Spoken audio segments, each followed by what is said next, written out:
September 1953. The Korean War armistice has been signed. Prisoner exchanges are finally happening. American POWs who have been held in brutal Chinese and North Korean camps for up to 3 years are coming home. Families are waiting. The nation is celebrating. And then comes the announcement that shocks everyone. 21 American soldiers are refusing repatriation. They're choosing to stay in communist China and North Korea. They're choosing communism over America. The reaction is immediate and explosive. How is this possible? How could American soldiers, after years of captivity, choose to stay with the enemy? The explanations come fast: brainwashing, torture, coercion. These men must have been broken, their minds twisted by communist psychological warfare. They're victims, not traitors. Or are they? Because some of these men are making statements saying they chose freely, that they believe in communism, that America has nothing to offer them.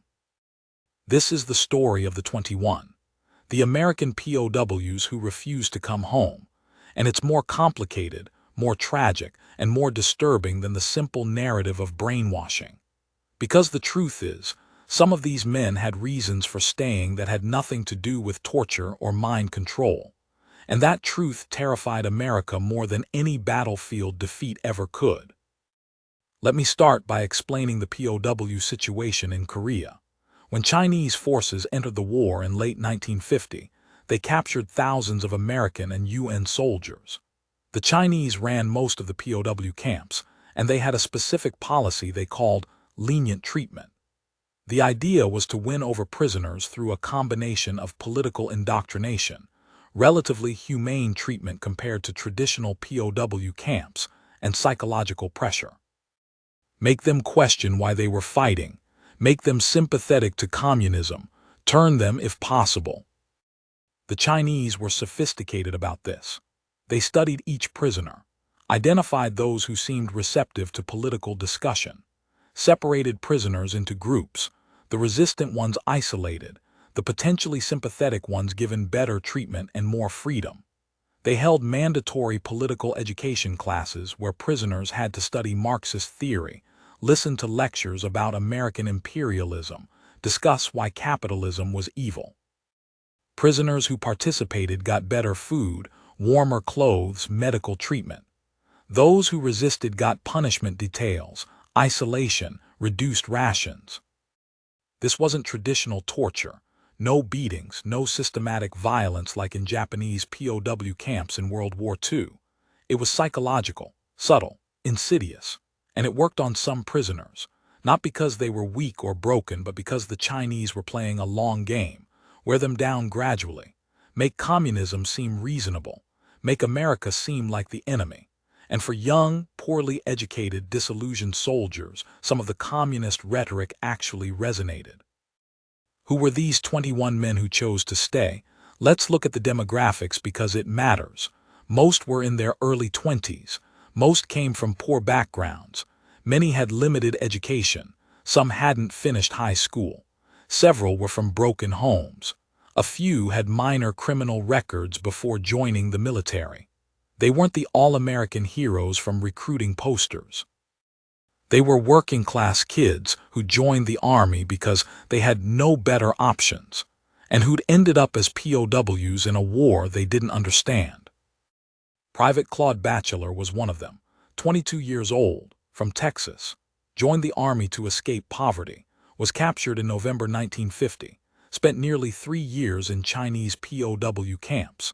During that time, he participated in the political education classes, started reading Marxist literature, had discussions with Chinese political officers who seemed genuinely interested in him, who treated him like he mattered. Nobody back home had ever made him feel that way. By 1953, when prisoner exchanges began, Batchelor announced he was refusing repatriation. His family back in Texas was devastated. The military was horrified. The media descended on his hometown demanding to know how this could happen, and the explanation everyone wanted to hear was he was brainwashed, tortured, forced to make this choice. Except Batchelor said he wasn't. He said he'd made the choice freely. He believed in communism now.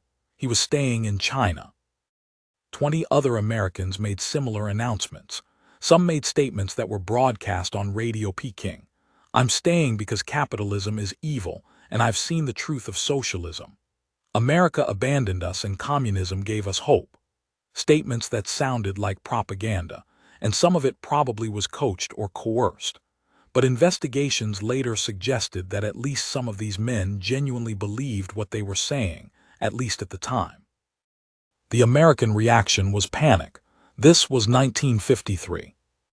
The height of McCarthyism, the Red Scare. Americans were already terrified that communists had infiltrated the government, Hollywood, everywhere. And now American soldiers were choosing communism. It confirmed every fear. The communists could break American will. They could turn our own soldiers against us. If 21 chose to stay, how many others were influenced but came home anyway?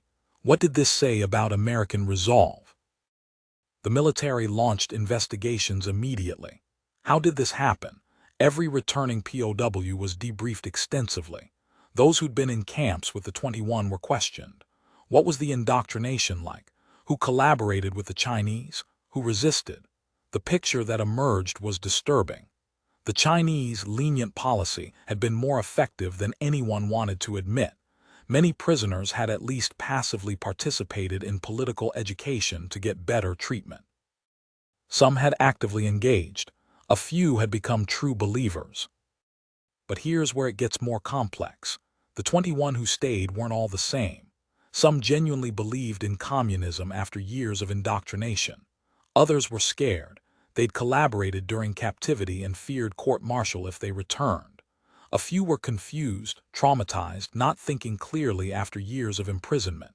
And at least one or two just wanted to see what China was like, treating it as an adventure rather than a political statement. They weren't a monolithic group. The Chinese and North Koreans used these 21 for propaganda purposes immediately.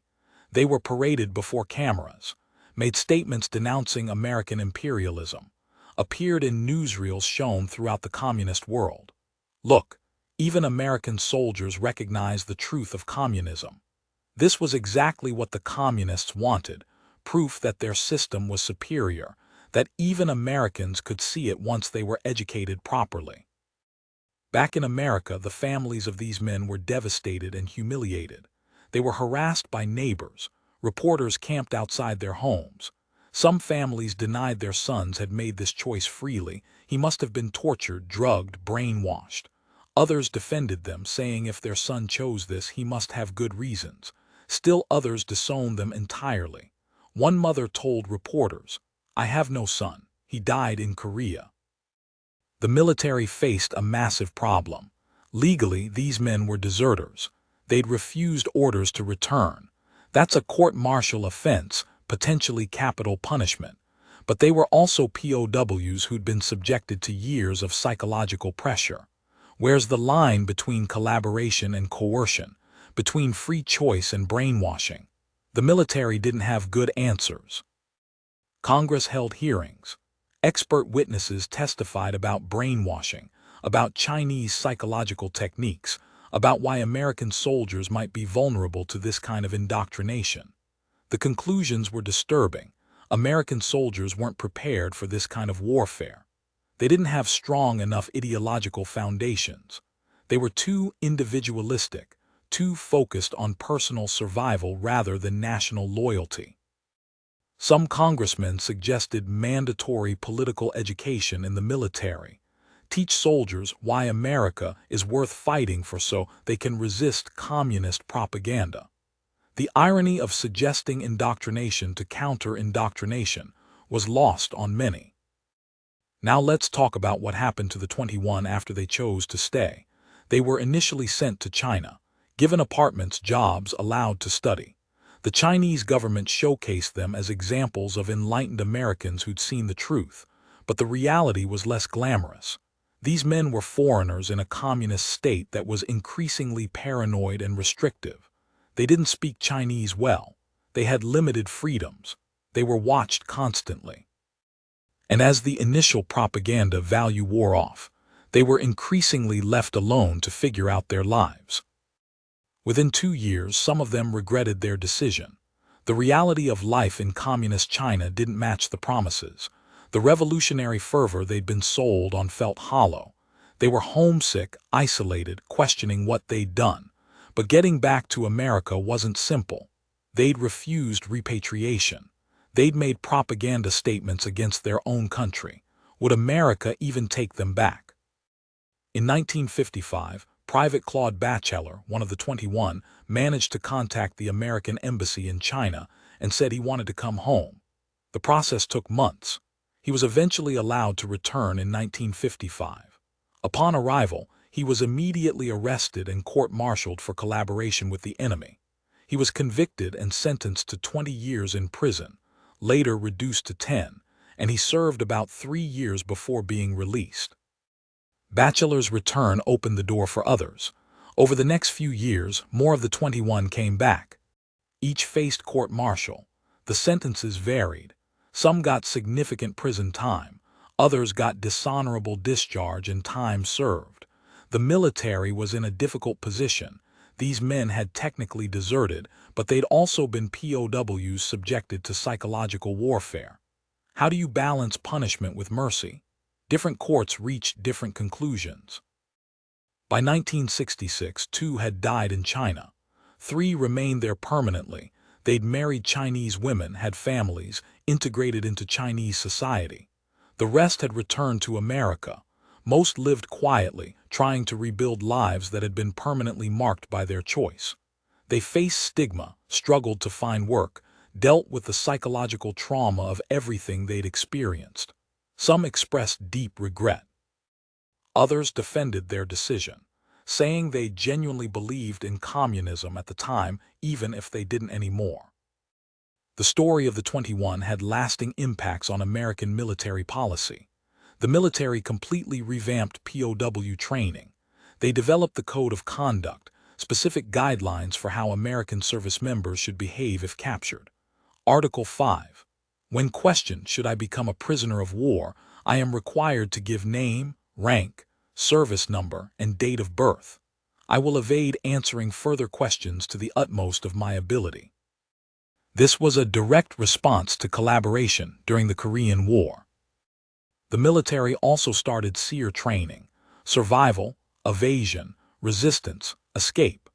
Intensive training designed to prepare service members for captivity, including resistance to interrogation and psychological pressure. The idea was that if soldiers knew what to expect, if they were mentally prepared, they'd be less vulnerable to the kind of indoctrination that worked on the 21. But the bigger impact was psychological. The 21 represented a fear that went beyond military tactics. They represented the possibility that American values, American identity, wasn't as strong as everyone believed. If years of communist indoctrination could turn American soldiers, what did that say about American society?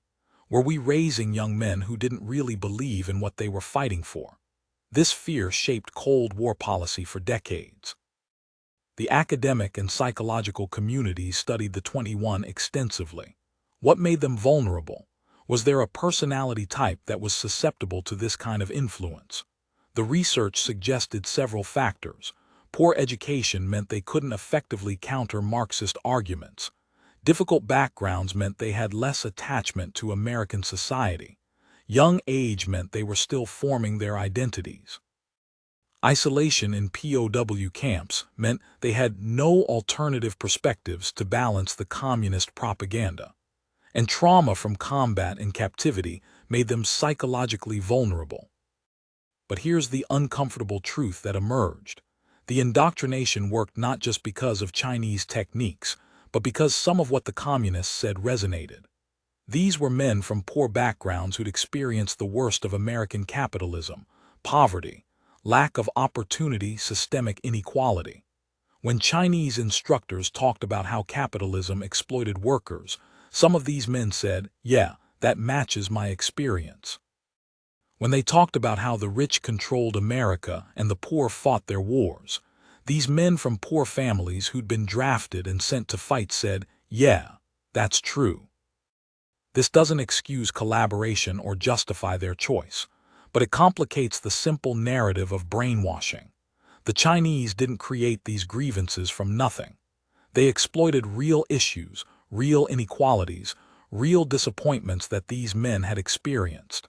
And in doing so, they made communism seem like it addressed problems these men actually cared about.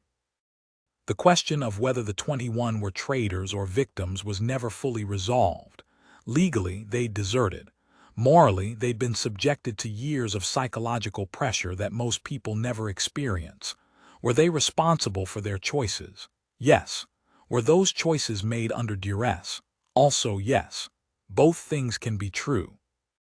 Some of the men who came back spoke publicly about their experiences. They described the political education classes, the pressure to conform, the benefits of collaboration versus the punishment of resistance. They talked about how gradually, over months and years, the communist worldview started to make sense. How isolation from other perspectives made it hard to maintain American identity. How homesickness and trauma clouded judgment. And how, looking back, they couldn't fully explain why they'd made the choice they did. Private Edward Dickinson, one of the 21 who eventually returned, gave an interview in the 1980s. He said, "I was 20 years old. I'd been through hell. I was confused, scared, and angry. The Chinese were nice to me when I played along. They treated me like a human being. America was thousands of miles away and seemed like it had forgotten me. So yeah, I made a stupid choice. But I was a kid in an impossible situation. I've been paying for it my whole life." That might be the most honest summary of what happened to these 21 men. They were kids in impossible situations who made choices they'd spend their lives trying to understand or undo. They became symbols in a Cold War narrative, either proof of communist brainwashing effectiveness or examples of American weakness. But they were human beings first. Complicated, flawed, traumatized human beings who made decisions under circumstances most of us can't imagine. The last of the 21 died in 2004. With their deaths, the story became purely historical, but the questions they raised remain relevant. How do you maintain loyalty under extreme pressure? What makes someone vulnerable to ideological conversion? How much responsibility do we bear for choices made under duress? These aren't just Cold War questions. They're human questions that every generation faces in different forms. The story of the 21 is uncomfortable because it doesn't have a clean ending. Some came home and rebuilt their lives. Some stayed in China and died there. Most regretted their choice but couldn't fully explain it. The military learned lessons and improved training. American society moved on, though the fear of ideological subversion never fully went away. And the families of these men carried the shame and confusion for the rest of their lives. Were they brainwashed? Yes, at least partially. Were they making a free choice? Yes, at least partially. Were they victims? Yes.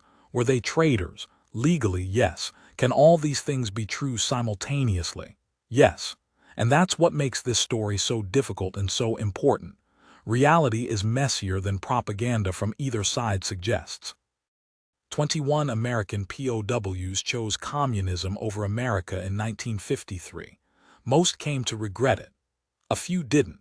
All of them paid a price for their choice.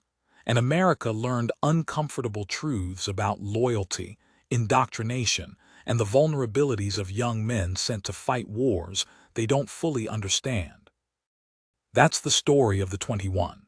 Not a simple tale of brainwashing or treason, but a complex human tragedy that emerged from the Korean War and shaped American military and psychological policy for generations.